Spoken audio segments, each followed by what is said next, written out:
This morning I was on the treadmill, I'm running, watching the news on the TV screens. And it talks about parents. It talks about the bank of mum and dad.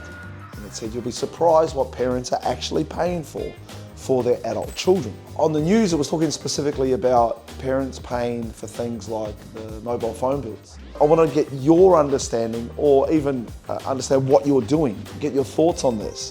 You've got adult kids, they've moved out, so they're no longer living with you. And I think living with you versus not living with you is obviously very, very different. So when they're living with you, you'll obviously cover a large amount of costs. But once they move out and they've got their own place, how does that change?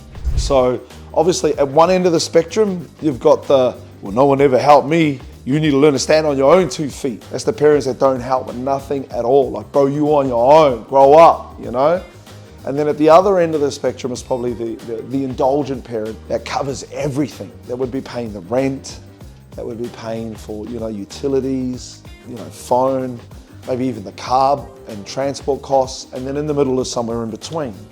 So what do we think, guys? What do you think? Your children have grown up, you've taught them about how to manage their money, and then so what's the responsible parenting thing to do? And for me, I'm not there yet.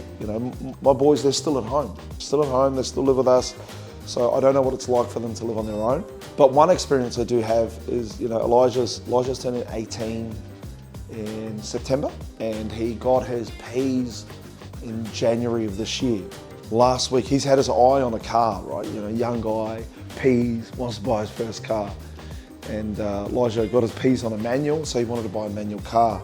And so he'd be looking around, he had a specific car in mind, and he'd had his eye on it for quite a while. Anyway, he finally did the deal, and the car was ready.